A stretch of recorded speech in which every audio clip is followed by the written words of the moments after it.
Hey guys, Bobby Thompson coming at you with my top 25 all-time favorite bloopers from space. And without further ado, let's jump right into number 25. This one never gets old. Scuba tanks in space. Very obviously, a scuba tank. Moving on to number 24. Ed White with the Gemini 4 mission from 1965. And did you catch that? He turned his head. Let's see that again.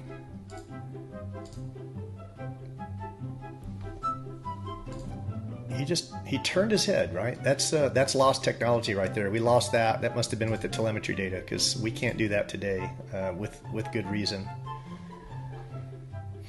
And that's not claymation. Moving on to number 23.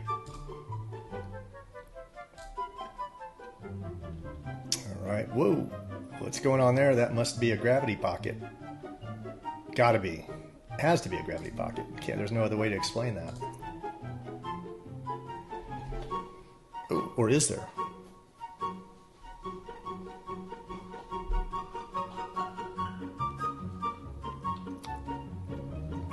Kind of makes you wonder why the ISS is tubular, right? Like, why not have a...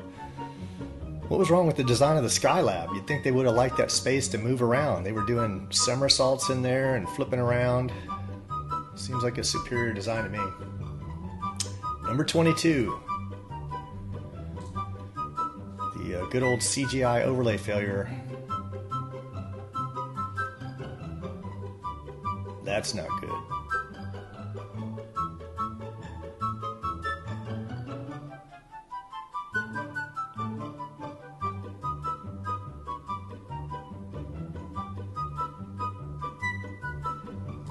Alright, moving on to number 21.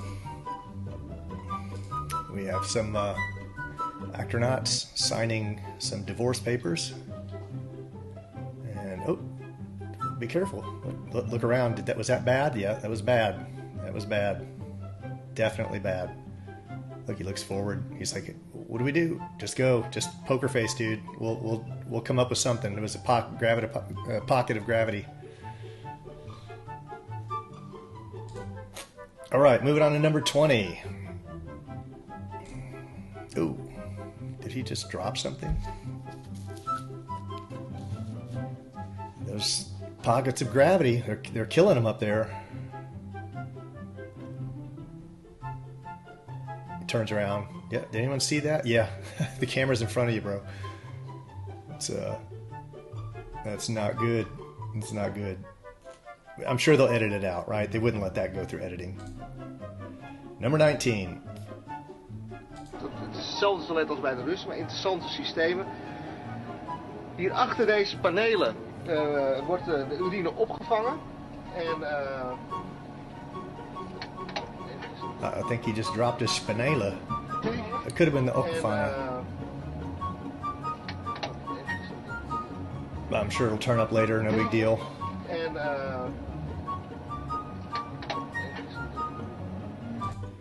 all right, moving on to number 18. On it and get cleaning my teeth. So I'm going to suck off it, because where else would it go? And the interesting thing about this video, watch Chris Hadfield here. And this bag of water, I guess they added in post. I guess you've got multiple layers here, right? This is one layer, and the background's another layer, and they added this in. When they speed up, right? This is just augmented reality. That's all it is. But his microphone, when they speed up, the bag doesn't speed up. Watch. Now this is just him brushing fast. But watch when he actually here you go. This is fast forward. See? Now hit rewind and go back and look at the bag. The bag never changes speeds. It's always going at the same speed. So you can see. And they really sell the scene with the watch, right? We'll show at the end. We'll talk about how they do that. Well, I'll show you how they do it. I got a mouthful of toothpaste stuff. I got a dirty toothbrush. We don't care, Chris. Honestly, number 17. He missed it. No, what? He caught it.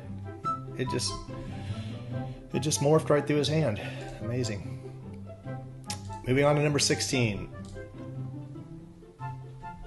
Satellite dish go boing. Doing. Now there's an explanation for this. I know there's always an explanation, right? So this is perfectly valid. It got hit by a micrometeorite. We see this kind of stuff all the time. Nothing new. Moving on to number 15. And let's check out some of the herky-jerky motions of the limb sped up.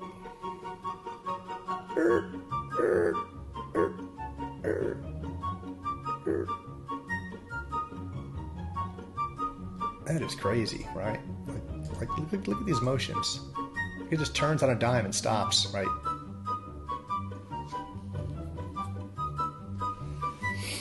All right, moving on to number 14.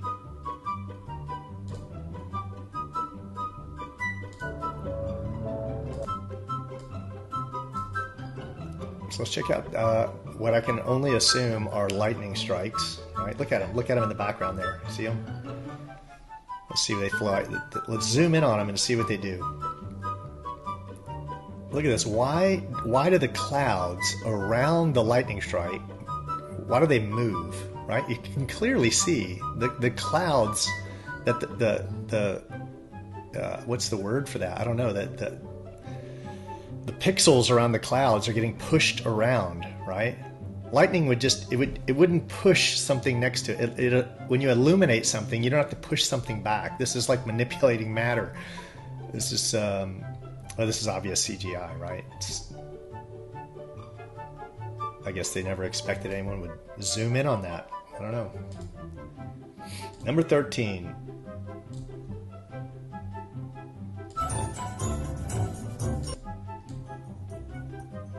And just playing, and what they always do, they're always playing, right? I've never seen them work. I don't know what work they do. What did that ball just bounce off of nothingness, or do they have a clear screen there? You know, what's going on?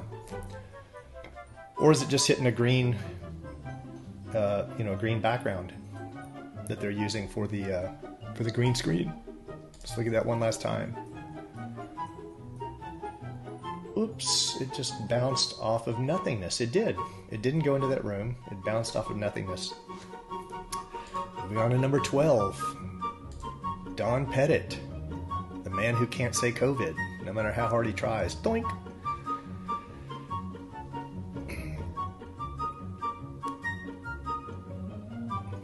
Doink!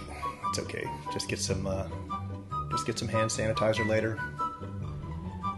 I hope they've taken care of that problem. There are so many videos of insects in space. All right, moving on to number 11.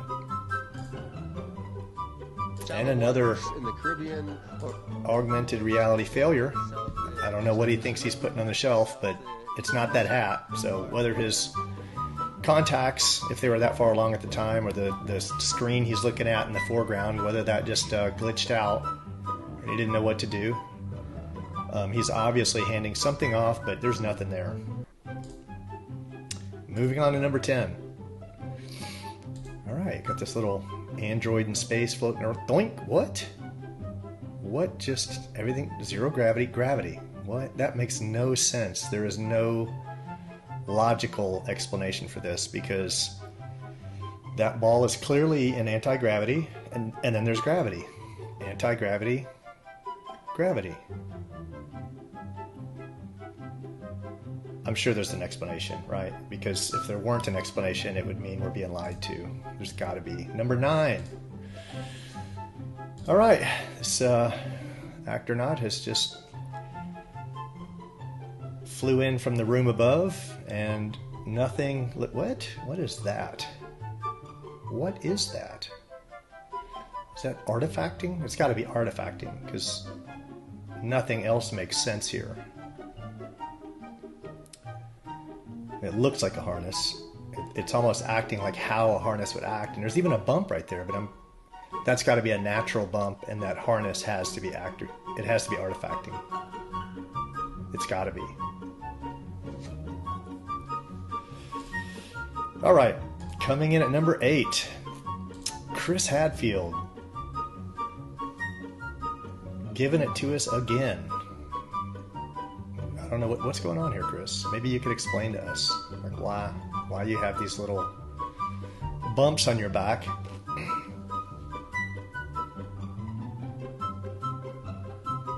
Can't be a harness though. There's no way.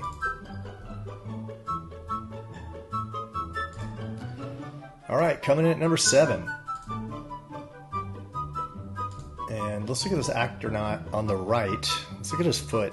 It'd be his left foot, the far right foot, right? Now, I don't know why my little video bar is not going away. It has been going away, and it would mess up this one time.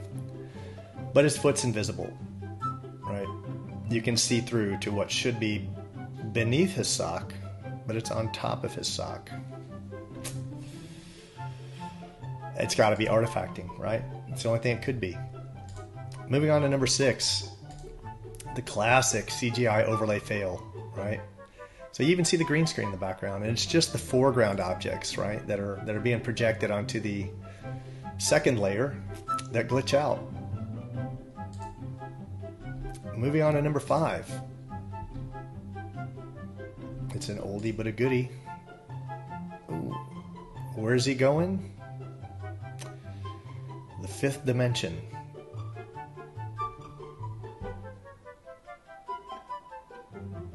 Dimensional phase shifting, I guess.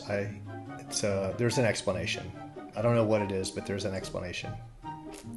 Artifacting. Gotta be artifacting. Number 4. More artifacting.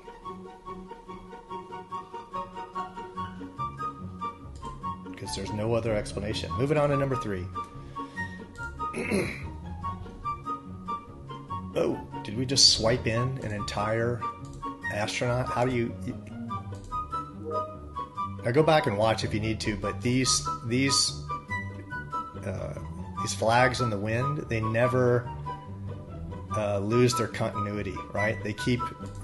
Watch everything in the background, and you'll see that everything is absolutely has absolute continuity, except for him. They just swiped him in. Why would this right here tells you beyond a doubt, without dispute, that they are using layering with CGI, right? Or layering. Well, this would be just green screen, but other videos show you that they're using CGI and augmented reality.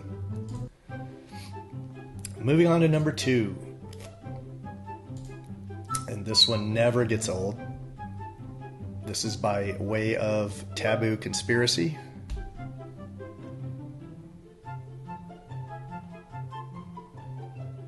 And that is not a model.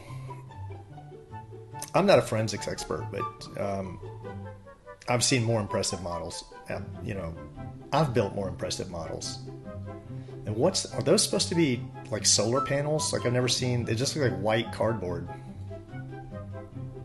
This is obviously a model, right? If you can't see that, then you're suffering from space credulity. Look at that. Look at that. Look at that. Look at it. Just look. This is plastic. This is a plastic model. They didn't even try, right? Look at this. Like, look at the back. It's just like a cutout of tin. I could make this. I can do better. I can do better. No doubt about it. I think that's a Coke can. Moving on. Number 1. This crazy impressive maneuver. This guy's doing 17,500 miles an hour. Just in relationship to Earth. We're like taking out the movements of traveling around the sun at 66,000 miles an hour and traveling through the galaxy at 1.2 million miles an hour. And this guy just pulls back on the yoke and he does a 180 to dock with the ISS. Look at this. This is the only pilot in history that has ever attempted. This is the most dangerous maneuver ever attempted. They're just ripping through the cosmos at 1.5 million miles an hour, and this guy just pulls back on the yoke, and yeah. And this is a bonus, right? I didn't want to make it 26, but yeah, this is we just won't tell anyone. This is number 26. And here we are in the Skylab. Their mission was welcome news to the Skylab astronauts who had become accustomed to their weightless environment. their weightless environment. Did you hear him?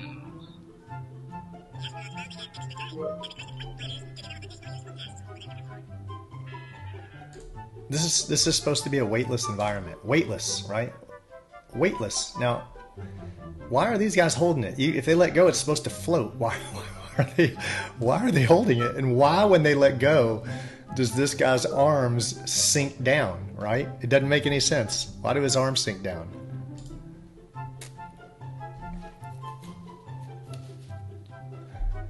And why do these shake back and forth, right? With all that momentum and inertia, like why does that?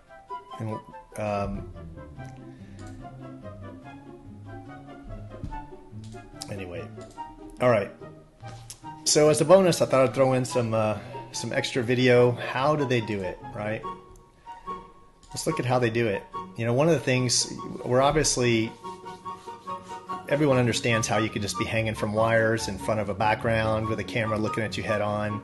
But sometimes we don't think that, you know, you don't think to realize they can be doing this from a top-down perspective, right? Look how easy that'd be to do this, right? He's looking down on you. So when you see that, and then this isn't here, and this is full screen, it's like, oh, it just looks like he's floating, right? And he can touch everything in this room, so it all becomes real. But when that is just, you know, a model of their fake station, it's very easy to do. And that's why Chris Hadfield always looks like he's having an aneurysm, right? Like this guy's always got a massive vein on his forehead that's about to blow out. And whenever you see him floating, he's always holding his knees, right? He has to like hold them up to himself because he doesn't have the core strength. And we'll save some time on this. Try to make this video this as short as we can. Look how crazy this is. I mean, this is the whole set. This could have been done in like my living room. They just put a little bit of green screen, and people would go to the movies to watch this.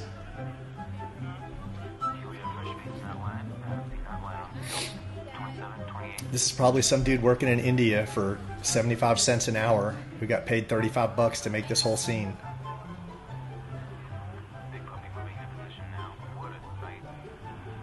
NASA gets $82 million a day. $82 million from the government. All right, that doesn't include sales of merchandise, everyone wearing their NASA hoodies and NASA shoes and all their all the ticket sales they get from people visiting, and just you know, just from taxpayers, $82 million a day. To check out Billie Eilish, such a wholesome young lady. Just a role model for children, really. I hope in the future that they like mandate her videos in schooling. Just to set the example, you know, of what a role model should be.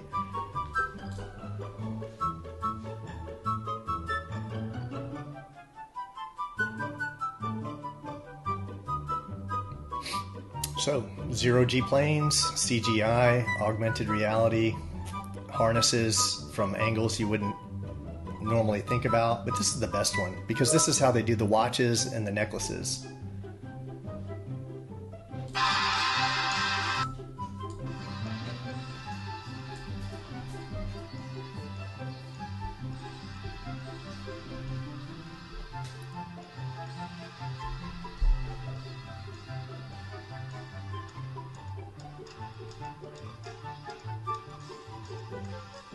Look at that. And you know they're not going to show, this is for a TV show, right? You know they're not going to show their best work, right? Obviously, because it's too, that's why they just, this necklace scene only lasted for a second, right? Just a second, but that's how they do it. And if you pay attention to their necklaces and their watches, you can see them go invisible, and you can see the overlay, like the lines of where it terminates on their wrist shift sometimes. So that's how they do it. That's what sells the scene, is when you add in those little details like the floaty necklace and the floaty watch, and then they're coming at you from a top down so your brain can't put stuff together, right? They're just tricking you. It's just a trick. But I thought I'd save kind of the best for last, right? Like this is a television show. Nobody even knows who this is, right? They didn't save this for a Tom Cruise movie. This isn't an astronaut. This dude's not in space. Again, this is from a television show. And look how convincing this is. If you had told your average NASA fan that this dude was in space, they'd buy it. They wouldn't doubt it for a second. That's how easy it is to fake space. And that's all the video I've got. I'm gonna do another video I'm working on that's gonna be all the techniques they use to fake space. So it'll be more focused on just techniques they use to fake space, and I'll edit it down where it's a relatively short film, so stay tuned for that. Hope you enjoyed this, guys. Until next time, take care.